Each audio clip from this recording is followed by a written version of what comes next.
So today, I'm going to share with you 10 things to surrender from the past.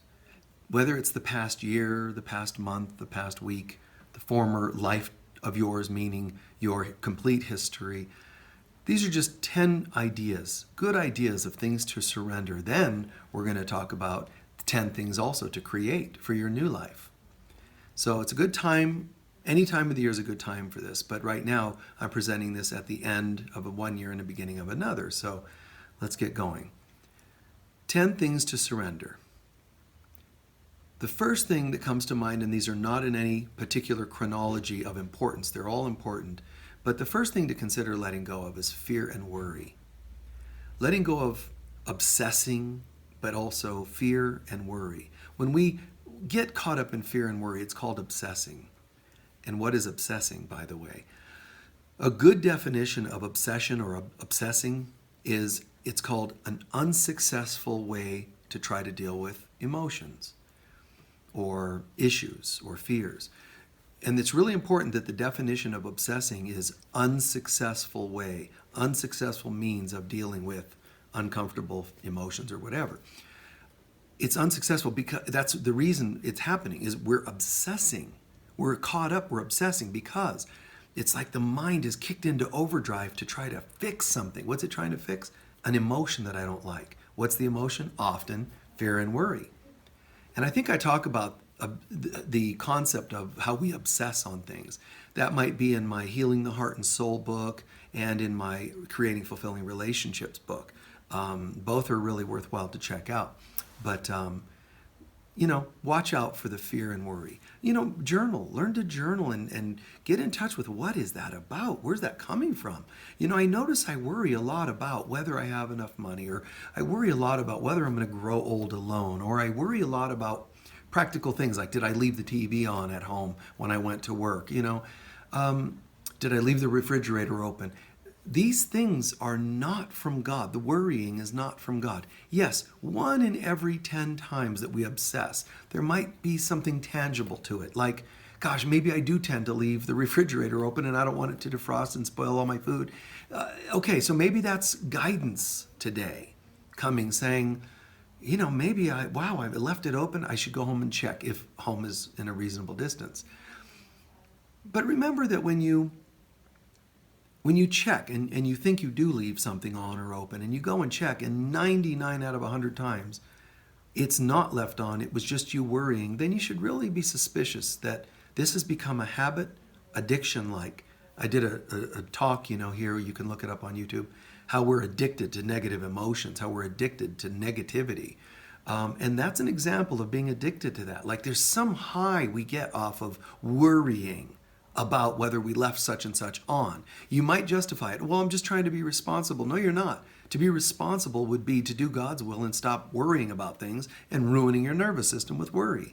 You toxify your blood with worry and so on. It's not really good. But if you find that 99% of the time you're not leaving things on, you should just call yourself on it and say, wow, first of all, this is not from God. Second of all, I did check. I am being responsible and I did check and it's never on. That's all. And if you need to purge that pattern, for the first couple times, go and double check. Go back home. You thought you left the door unlocked, go back and check the door. You thought you forgot to call somebody, see if you did. Look in your caller ID and see if you did call. Or you forgot to send that email. Look in your sent mail, see if it's there. But learn to get accustomed to knowing your pattern. And that generally you do take care of things. You need to then tell the ego, back off. You need to retire the obsession. It's healthy, it's right. So consider that one. The second item, toxic people, okay, including yourself. Now, I've talked about this once before recently, but I'm going to elaborate a bit more. But toxic people, including yourself, which means the parts of you that are toxic. The parts of you that gossip, or the parts of you that has unhealthy behaviors and patterns.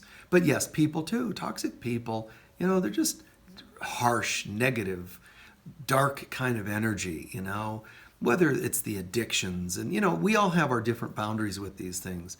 To some of us, somebody with really crude habits, crude language, we try to be loving, we try to be tactful and forgiving and say, laugh along a little bit with stuff once in a while to try to be nice and tactful.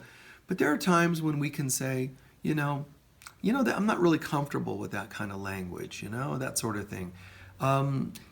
Never hate anybody for their behavior or what they do, what they're about, but just do your best to, honor yourself and what feels kind of right for you. I've quoted many times that biblical passage that says, make your home a place angels would love to dwell. And the home is also here. So I really want my surroundings, meaning all around me, within me, and around me, I'd really like that to just feel kind of harmonious, And now you got to be careful because you don't want to be one of those people that hatefully demand everybody around you behave when in fact you're still toxic inside. You don't want to just blame everybody else for their behaviors. I've known a lot of people like that, and it's kind of a narcissistic thing to command everybody. It's a controlling thing, command everybody to be a certain way when you're not even under control so much. So, it's really wise to take care of you and your surroundings and just be reasonable about what you can handle and not handle.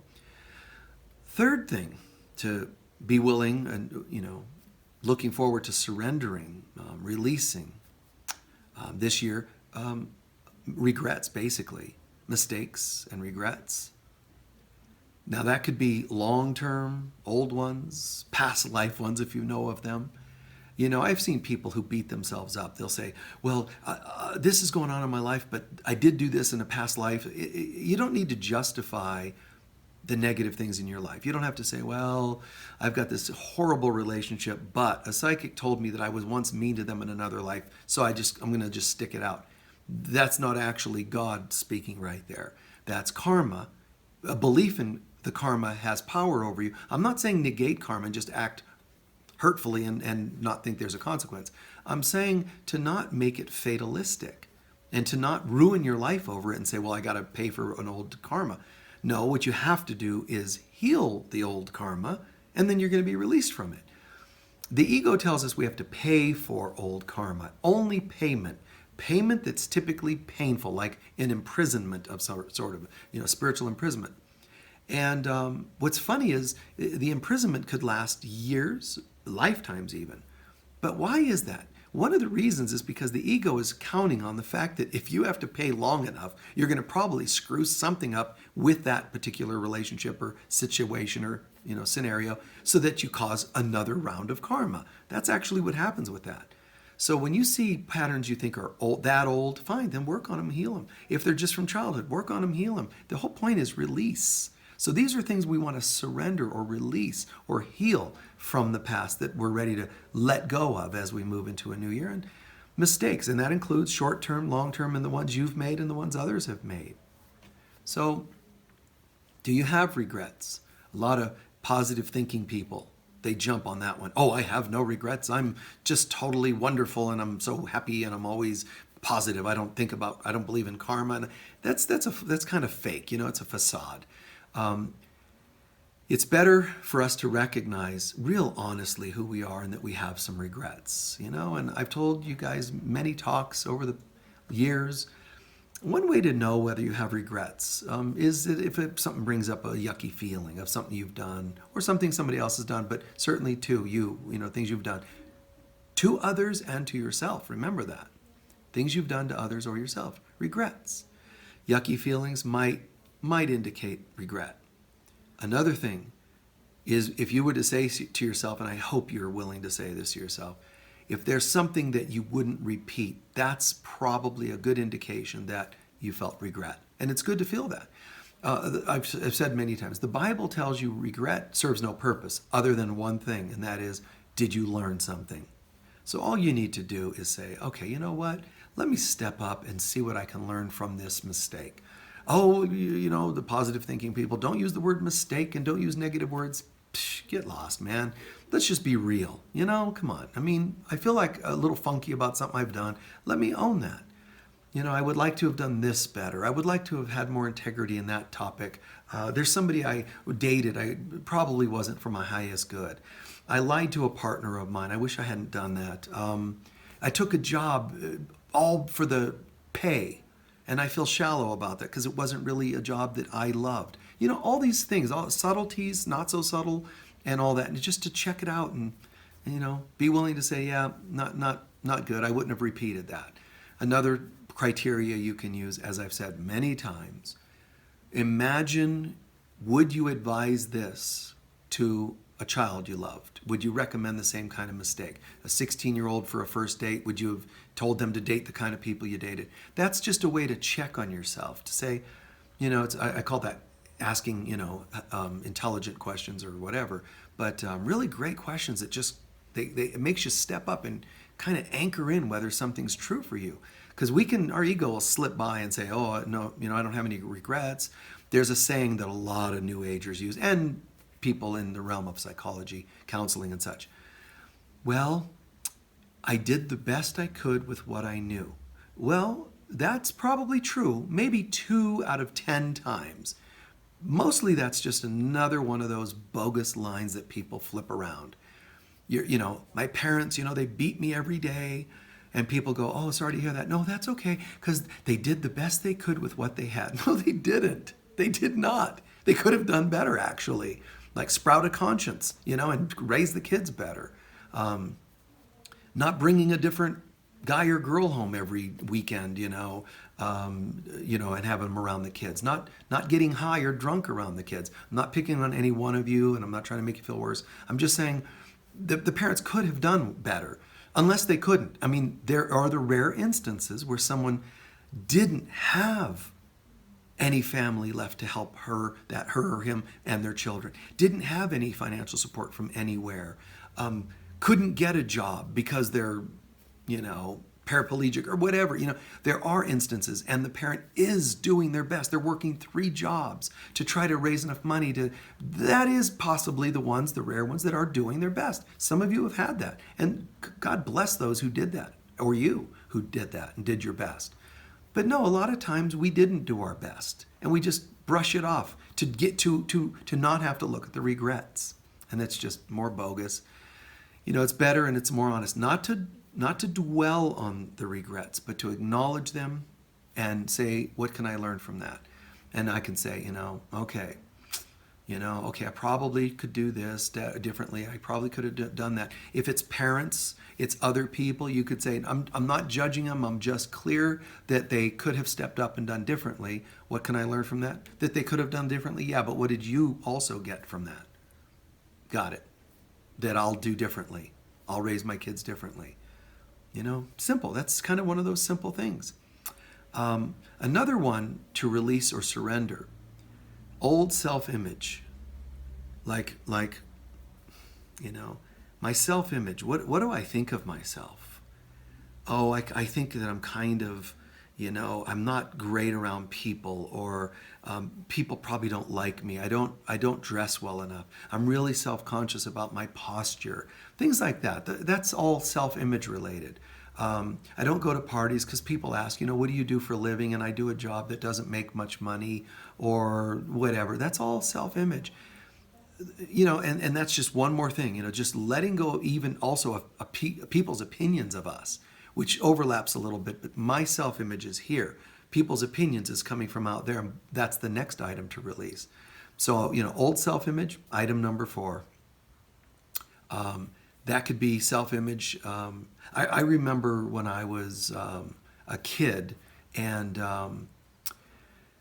just didn't have a real good situation, which I've mentioned before here and there, but didn't have a good situation with family. And I was kind of excited because I was going to go out for a particular sport and try out, when I was little, and little league kind of thing.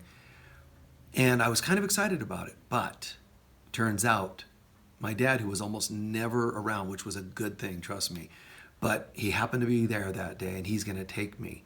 He drove me to the field where they were trying out, and I refused to get out of the car. I didn't tell him why, but because him being there, he did a lot of humiliating things, and I couldn't do it. I was like, I just can't go out there and have him do and say things in front of people again. So because of that, and I carried that a bit. Like, in other words, even though that was his actions on me, I was like, no, I don't dig this. This isn't right. I'm not gonna, you know, I'm not gonna try out because it was just too much.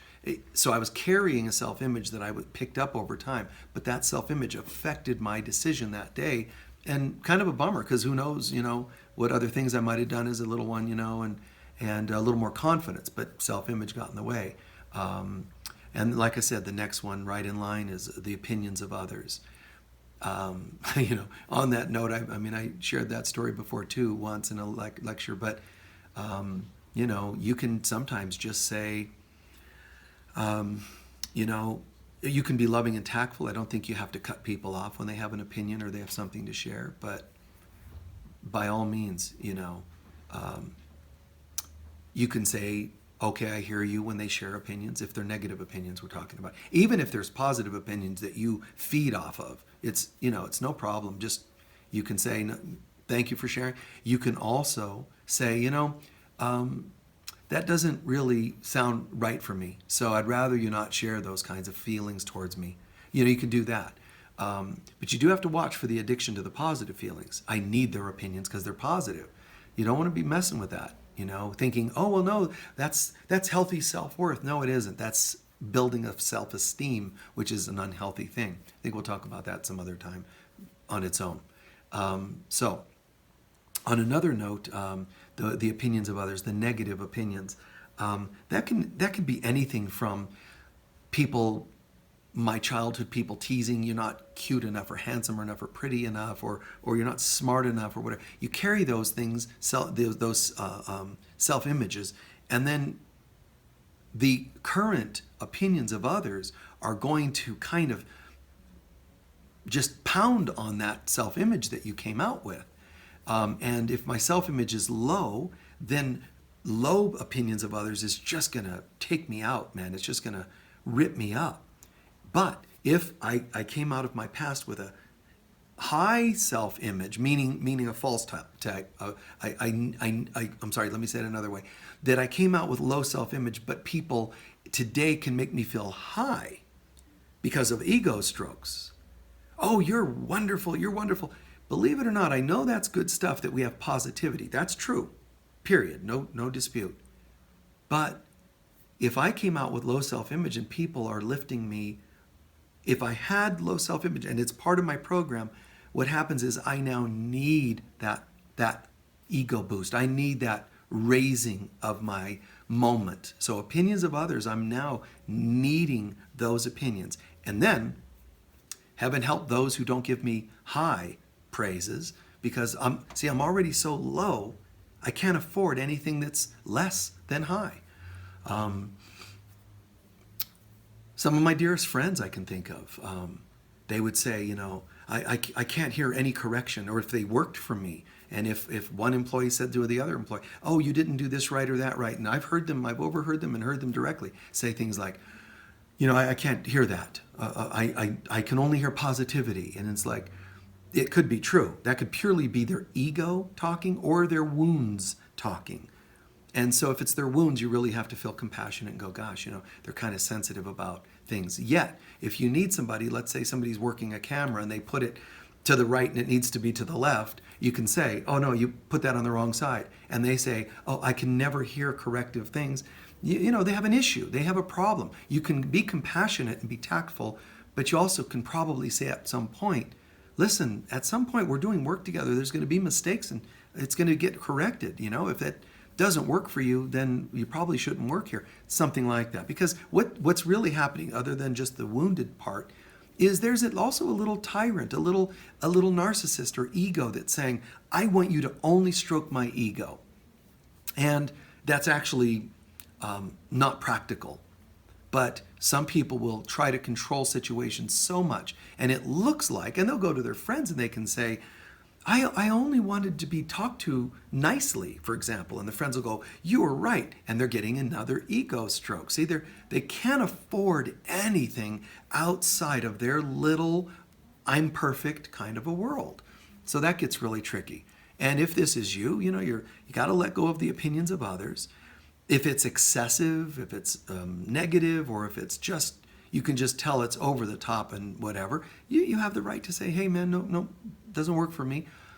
But it's healthy to be able to say, my day, this is a summary of with others, the opinions of others, is that my day should not depend on what you think of me. That's all. I should not feel high only because you praised me. I should not feel low because you criticized me. I'm supposed to feel something different. And so there's a huge difference between self-esteem and self-worth. And like I said, we'll talk about that sometime, maybe soon, because that's just popped into my mind. Another thing to let go of, we're on, I think, item 6 maybe, hurt and anger, not carrying it with you anymore. And as you should know by now, people don't just have anger. They don't just become angry in a second out of nowhere. Usually they perceive some sort of hurt, unless there's major malfunctions in the psyche, the psychological issues, chemical issues and all that. You have to feel hurt. So anger is actually a reaction. It's not a core issue. So you got to feel hurt. And of course the hurt can come from having low self-worth and, taking on the opinions of others, having worry and fear and anxieties that we talked about already in this list. So it's like, now there's a point where you just go, I'm going to work on my hurts. I'm going to process them so that I'm less raw. Then you're going to find that you react with less anger. And, of course, there's other people that have hurt and anger, and you see it. You try to be as tactful and loving as you can when people are acting hurt. Try not to cause hurt. And then when people are acting hurt, try to be kind of patient, compassionate with that. When they switch into anger, you don't need to be as patient, meaning you don't say, well, they're totally raging and I'm going to be patient. You need to be safe as well. So you got to take care of yourself and say, okay, wait, this is getting out of hand. Conversation's gone overboard. Let's back off. Let's take a break. Take care of yourself. But consider letting go of hurt and anger, not carrying hurt with you any further, because it'll have symptoms such as anger that'll ruin your life and possibly your relationships. I would say it would be wise to let go of negative self-talk. That includes gossip, but negative self-talk, negative beliefs that are rolling around in your head, kind of like the fear and worry piece. But this is just the negative self-talk. It's not just I'm worried. Overly worrying would be like one conversation of self-talk. This is now talking about all of it. When you walk around and you realize, even your imagination can kind of go into thinking negative scenarios. Like, okay, I'm going to call so-and-so. Oh, I bet they're in a bad mood today. God, if they are, they're going to do this and that. And your head will just start taking off. That's what I meant originally by fear, worry, obsessing. Now, this includes that, but even more broad. The negative self-talk is like, looking in the mirror and saying, oh, God, I'm just not attractive. I wish I looked like so-and-so. And that's negative talk. You're reading a spiritual book and I just don't get it, man. Everybody else gets A Course in Miracles and I don't. That's negative self-talk. And again, would you do that? Would you tell your 6-year-old, hey, honey, how was your day? You know what I did? Tons of negative self-talk. Let me teach you how. I mean, no sane person would do that. So don't treat the New Year's child in you that way. I mean, it's kind of a no-brainer, but I would make a list like this and maybe a journal and title one page or every couple pages in your journal these titles of these things to let go of, and just go into it, man, and do some work on it. You don't have to you have to read 20 books to get this. It's just make your list and do your inner work. It's worth years of counseling, honestly. It's not to negate counseling, but it's like years of your own inner work, and I think it's fantastic. I think we're on number 8, maybe. Programs. Programs like your race, your gender. I'm this color, and it always means that. We're better, we're lesser. People say I'm better, people say I'm lesser because of race. Just erase being a race. Just drop it. Act like you're not. I mean, it's kind of weird. Like, for me, people will often say, you have a lot of vitality, you have a lot of energy, and honest to God, guys, I'm not far from 60. I mean, it's a year plus, I forget, but thereabouts. And I don't feel like any 60-year-old I've ever seen. I mean, I don't like, oh, I mean, there's moments like you could go, wait, oh, I'm supposed to act a little more lethargic or a little more relaxed, aged, or whatever. I just don't feel that. And I feel a little weird about it sometimes. Every so often I catch myself and go, hey, wait, aren't you supposed to be older? But I'm still thinking, feeling, doing things I would if I was 30. Just, you don't have to identify. I'm not saying you have to purposefully be in denial, but you don't have to identify with those things. I'm this race. And the same is true for gender. I mean, if you like hiking and mountain climbing and you're a female, and some people say, you're I can't believe you go and mountain climb. Get over, like, just tell them, go away, get over it, or whatever. This is what you like doing, you just do it. You're a female, but you like being a drummer in a band. Go for it. Oh, there aren't that many. Who cares?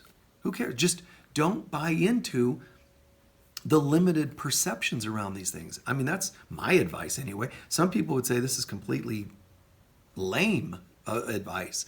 And when it comes to culture, oh, well, we're this race, so we always do that. Who's the we? And you got a mouse in your pocket? Who are you talking to? I'm just not that thing. Well, our family never. Our religion says you shouldn't do this. Yeah, and that religion is all screwed up in its own right. So, I mean, I don't need it as my God guiding me. So it's like, I don't need my mother. I don't need my father. I don't need my neighbor. I don't need anybody to tell me what feels right for me. And I'm not trying to purposefully, create my own, path or whatever. It's just, this is natural. It's organic. I'm not trying to force against any of these. But racism will go away when people stop perceiving themselves as different races. Now, you think that would be beautiful. Some of you go, oh, that's neat. And I'm not trying to be just airy-fairy. This is a good thing. The same as with your diet and diet preferences and your sexual preferences. It's like, just stop.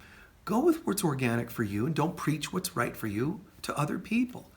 And wow, what a different world we would have. So, it would affect things. But I got to tell you, man, some people get upset when I say things like this. And no, you have to fight for this. And you keep fighting and you're still going to create more duality. Am I saying you should enable hurtful behaviors towards gay or white or black or red or cultures and races and whatever? I'm not saying you wear blinders, but I'm saying in yourself you can just choose to be different and to be who you really are. And it doesn't really matter. Your religion doesn't believe such and such. Change religions, or become your own religion. I mean, who cares what they say if it's right for you? I mean, I can't tell you how heartbreaking, and you probably felt this yourselves, but sometimes, man, I feel so heartbroken when I hear somebody's painful story of how they stayed in an abusive situation because their culture said, I married so-and-so because I wanted to marry somebody else, but my mother didn't like them. It's like, that's insane. What do you mean? What does she have to do with it? She's not living with them, hopefully. It's like, God, hopefully she's not moved in with you guys, but it's just like, none of that makes any sense to me. So I don't want to get on a big tangent about it. I'm just saying it's so not me that it's bizarre that other people could even live that way.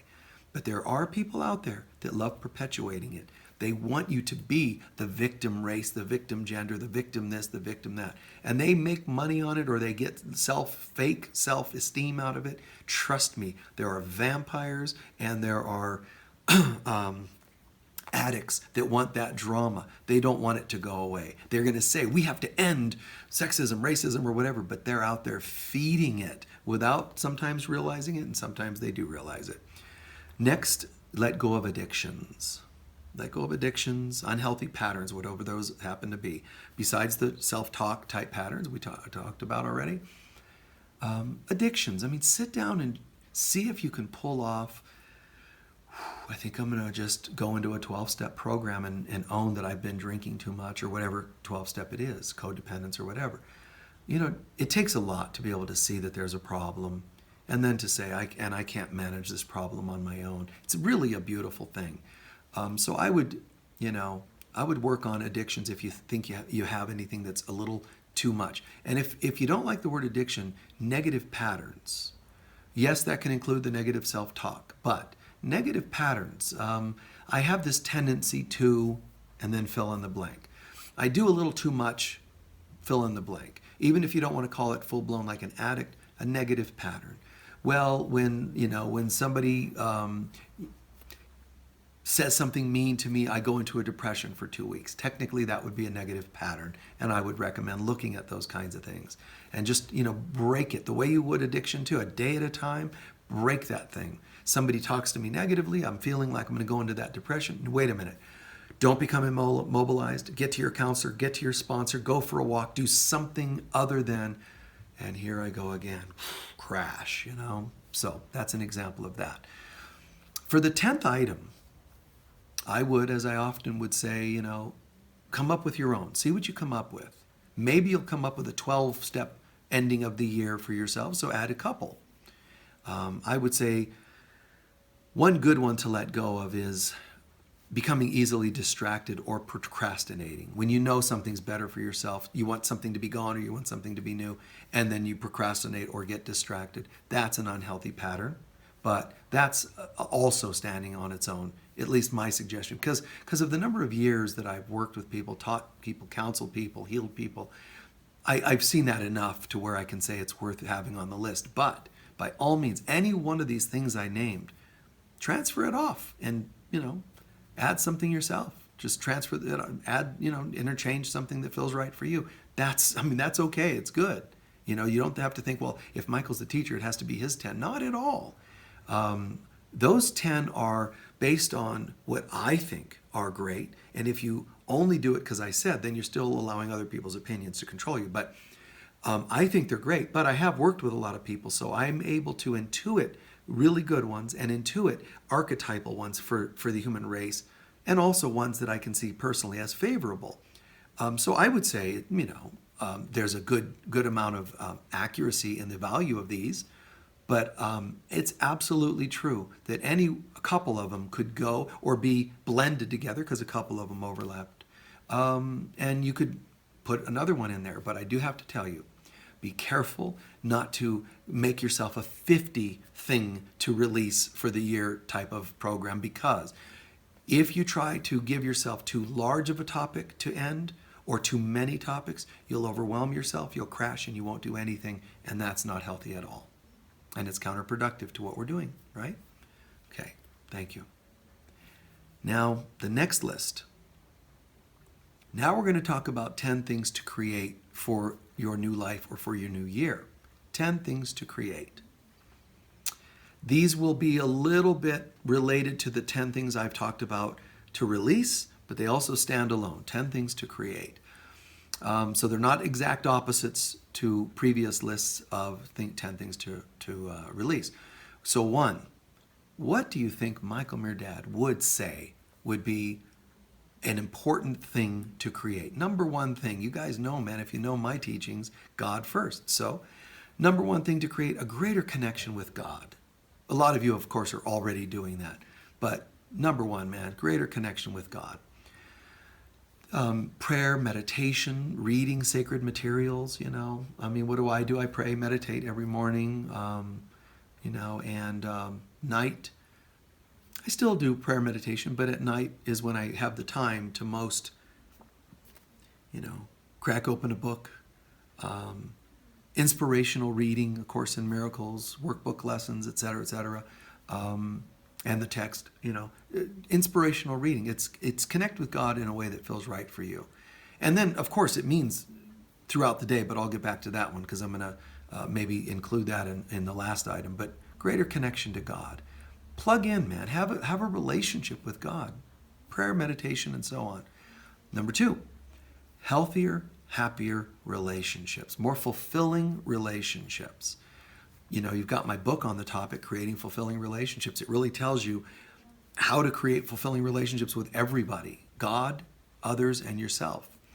But even aside from that, relationships with others. They should, do what you can to communicate your needs to people and what works and doesn't work. Learn to bridge in conversations, acknowledging people where they're coming from instead of just, here's where I am, there's where you are, we don't agree, get out. It's bridge, yeah, I see what you mean.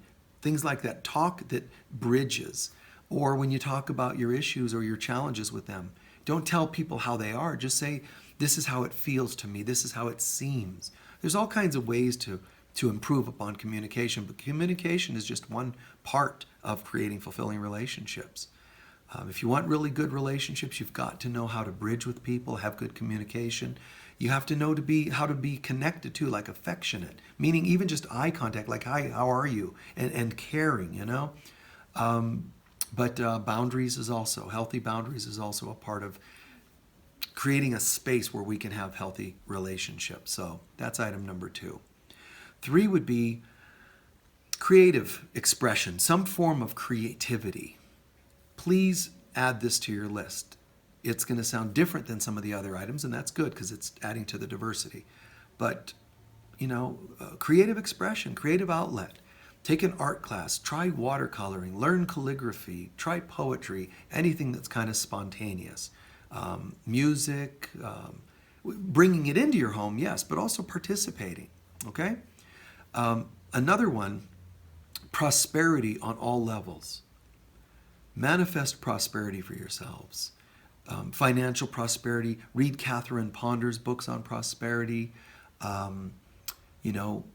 Affirmations of prosperity. Don't just get fixated on, I am abundant, I'm winning the lottery. Yeah, no, maybe you will. That's great. Add that, but don't fixate on one part. Think abundantly all the time and in all things. You have a field that you own property and it has beautiful Christmas trees. Donate one to a place that doesn't have one. Pay things forward in the shopping market, line or whatever.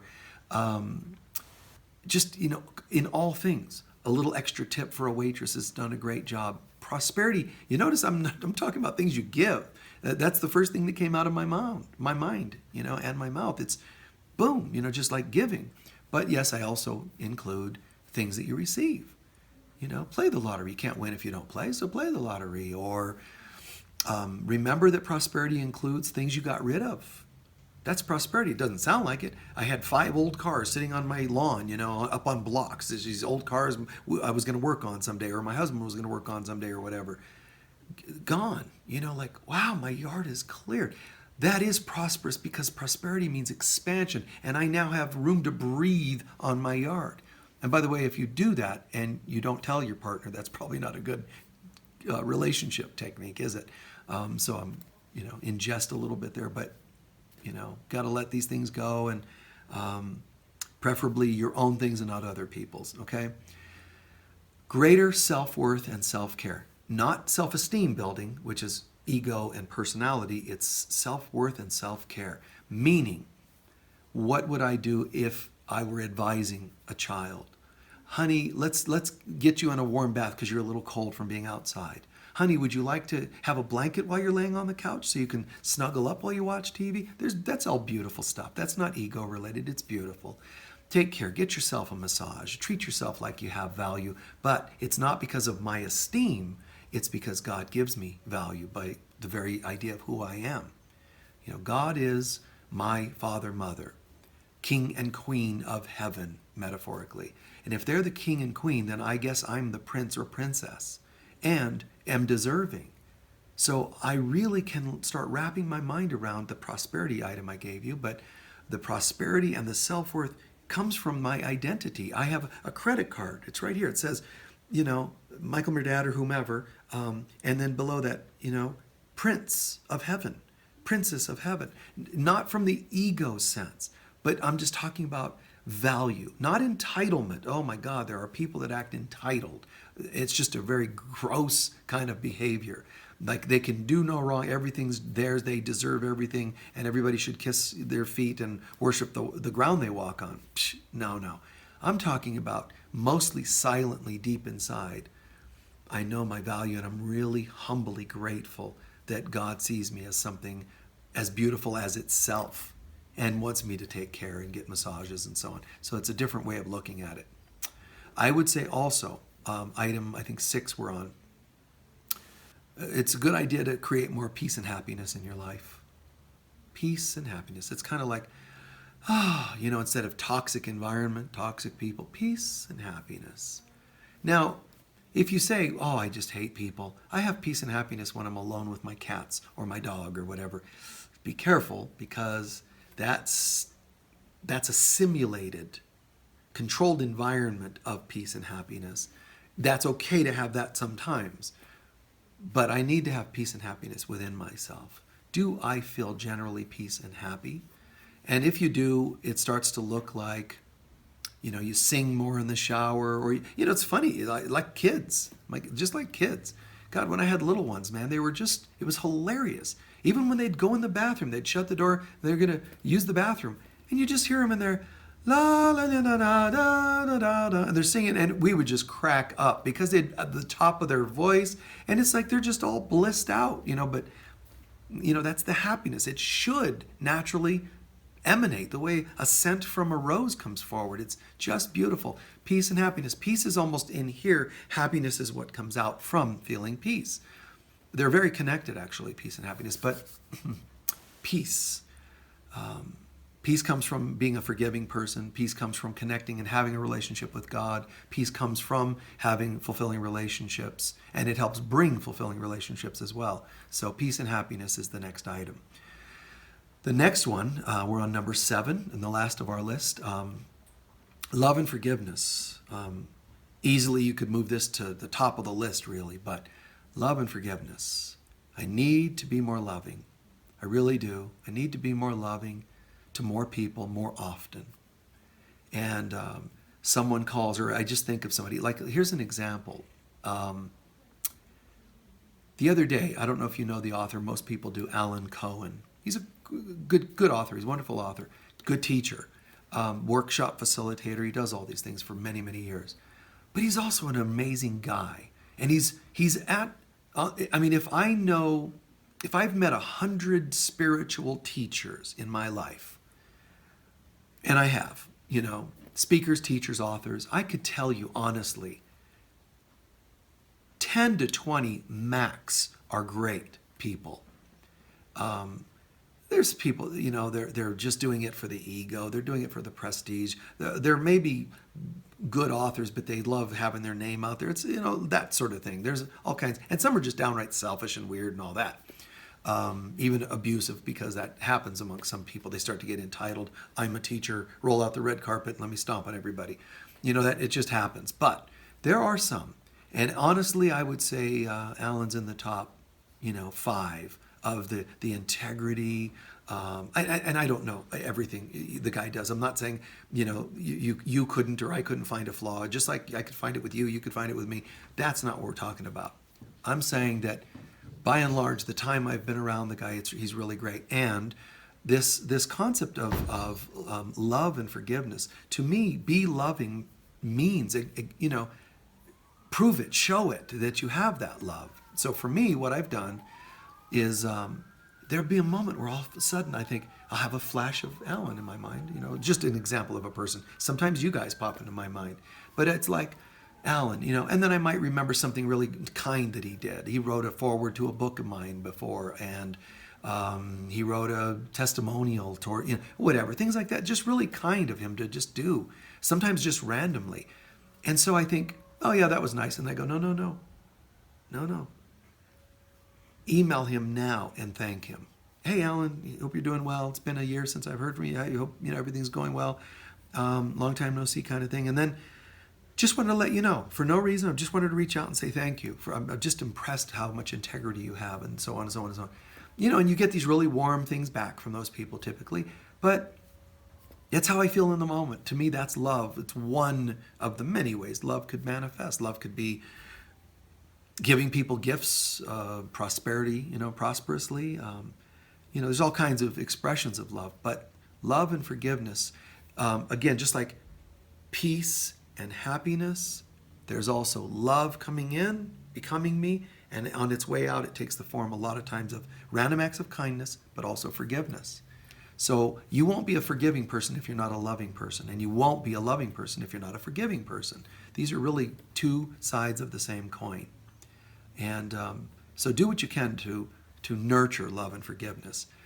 And I have a book called The Book of Love and Forgiveness, and in there, one of my favorite things I've ever received, like channeled spontaneously or whatever, is a forgiveness technique. And it is simply this: anytime someone enters your mind, it's going to be for no accidental random reason. Someone pops into your mind, or somebody from high school just pops in, somebody from whatever just pops, first husband, sixth wife, whatever it is. These things are not accidental, so it's worth saying, wow, okay, wait. That person, like say Alan, they were kind. I'm sending them a prayer of thank you, or a message, an email of thank you. I do my hands like this as though I know how to type, but I don't. This, okay? An email to Alan, thank you. But when they're not people you just feel like a wow and thank you, other times they pop in and it's not one of those. Instead it's, might be I dreamt of so-and-so last night, or I thought of so-and-so today. Might be that they popped in because there's some forgiveness. And you say, well, I'm going to wait for a clear message of what the forgiveness is. Nope, nothing. So I guess there's nothing to do. I would just hazard to guess that there's something. So what I would do is just say, hey, so-and-so, I know you can hear me on a soul level, whether you're on earth or not. You popped into my mind, so I'm going to, just in case there's anything unresolved between us on any level, I'm just going to take this moment to say, I release anything residual that might be there. And if I know what it is, then I can do some process around it. But otherwise, I release anything residual that's there. I also can recognize some things I can learn from those things that happen between us. And I also affirm there's a light in you made in the image of God. And so let them be. Just surrender them to God. Give them to God. And affirm their goodness. What I've just done, it only takes 30 seconds, but do something to sort of untie some more stuff. Just do the best you can with that, okay? Item number 8, I would pick up some new hobbies and patterns, kind of the opposite of addictions and unhealthy patterns. I would pick up some new hobbies and patterns. The hobbies could be anything from donating time at an animal shelter to, again, painting, but that goes back to creative expressions. But healthy hobbies, just taking care, doing things that feel kind of constructive to yourself or whatever, but also patterns. So if I have negative patterns, like I gave examples of that in the talk about how to release 10 things, I would say, can I create some healthy patterns? I mean, just as an example, habits, hobbies, patterns. I'm going to get in the habit of starting my day with reading inspirational reading. And that becomes a habit and a pattern as I go. This is my positive routine. Or when I see myself triggered, I don't end any day without taking some time at night to say, oops, wow, what was that about? A little prayer, a little forgiveness work, and clear stuff. That's really good, healthy stuff, okay? Starting new habits and patterns. And remember, that can include things like diet. I'm going to lay off certain things, or I'm going to pick up certain things. And whether you like those things or not, check this out. We should know, most of us, this, but you do it. How so? A day at a time. I just did a talk on that topic, and it's on our library now, but one day at a time. So you deal with it. Like, if you don't like doing it, you just make it one day at a time. One day, just do your best, do your best, do your best, and start again the next day. At first, it's going to be a little bit of a challenge because you're not used to doing that thing. It hasn't yet kicked in as an automatic pilot. But the general saying is, acceptance is, belief is, that 30 days of the same thing and it will become more likely your new hobby, habit, or pattern. The same would go with negative things, of course, as well. The more you get yourself into a negative role, the more it starts to seem acceptable, and then pretty soon it becomes an unhealthy pattern. It's not what you would have thought you would ever do. If you look back before you were doing it, you'd have said never. I had a friend who moved in when I was in middle school. He moved in across the street, and we were hearing people doing a lot of drugs, already middle school kids, a bunch of them. And this guy was kind of feeling nerdy, and so I decided to befriend him and hung out with him and protect him a couple times when people wanted to beat him up and pick on him and that sort of thing. But I remember there was a moment where we just said, a lot of these guys, man, drugs, and come on. And we said, we like shook hands, like, let's make an agreement. We'll never do that. Within a year, he was doing that. And it was because he had such the low self-worth that to him, he now had a clique. The kids that were picking on him, now he was friends with them because he did the same messed up stuff they were doing. So he had somebody who would, acknowledge him or accept him. So that was the fake self-worth, and it was becoming the negative patterns and hobbies and so on and so on. So he just spun out in that direction. It was like, well, so we kind of, started parting ways because I wasn't going to do that myself and say, well, since my friend went that direction, I'm going to go. We need to have our own sense of worth, our own sense of value that comes from God, and our own need to, not to have the need to live off other people's opinions of us. So the last two, 9, greater daily spiritual living. Do what you can to have a greater spiritual life. That means not just starting the day with God and all that like I began with, but instead, it's like, what I'm going to do?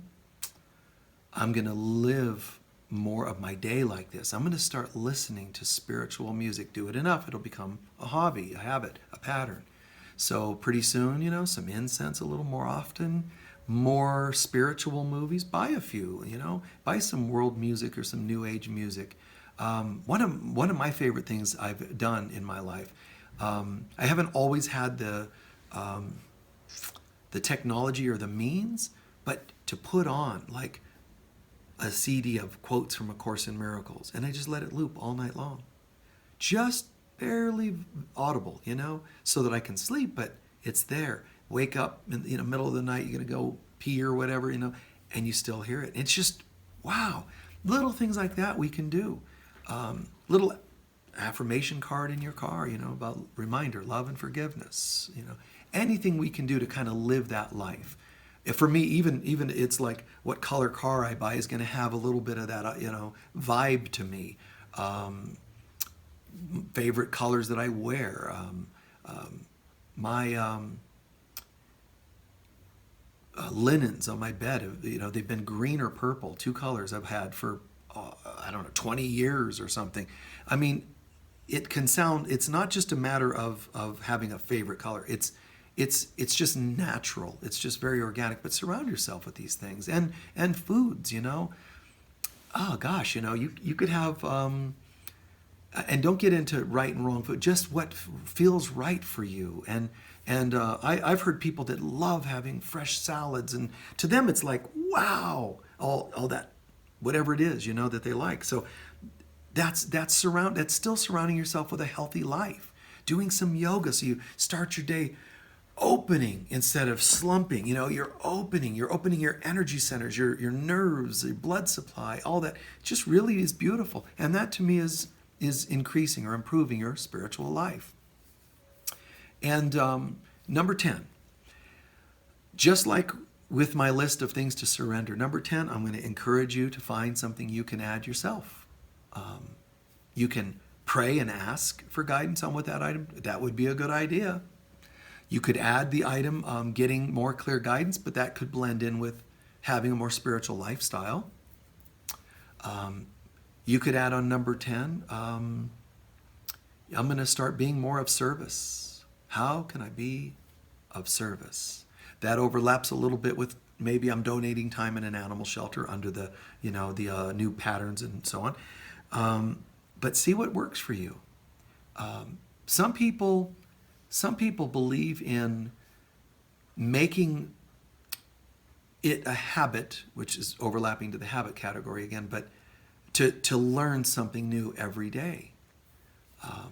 Your item number 10 could be, I'm going to create a blog where I get to interact with other people related to Christ consciousness, spirituality, love, forgiveness. It could be a project like that. This is not the same as creativity, like where I say take up painting or do poetry. This is a more tangible project. You might think of creating an app.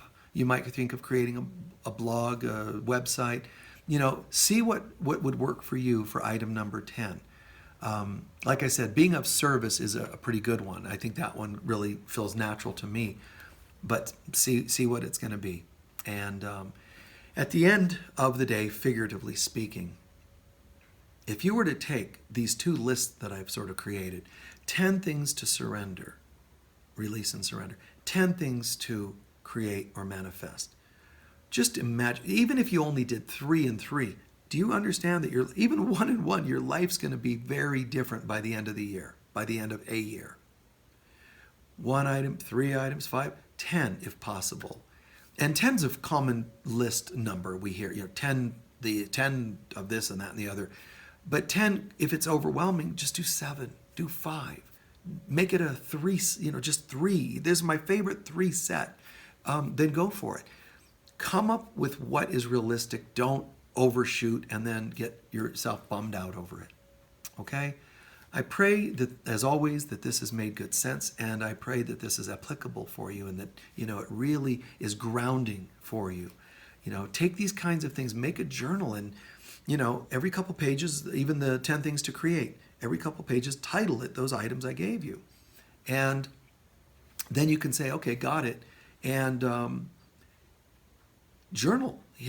On this one, here's what I started doing. On this one, here's what I started. And then you realize one of them's not working, scratch it, change it, and do another one in its place. Item number 2 wasn't working, change it and make your own item number 2. So, or 3 or 5 or whatever the item is that you want to shift. So there you go. You're going to see a very different life. And, encourage other people to do the same in a very loving, tactful way. People say, God, you're so different this year. You know what I did? I made a list. And then don't tell them 10 and 10. Say, for example, 3 and 3. What would you do? And you kind of talk to them and give them some ideas. You just plant seeds. They may not sprout for that person today, but they will eventually. I remember a kid telling me, a friend, it was my elementary school friend, and ran into him sometime around when I was 18-ish. And I remember he caught wind of something like about making lists of it was like 10 things you want to manifest. It wasn't like just life improvement like I'm talking.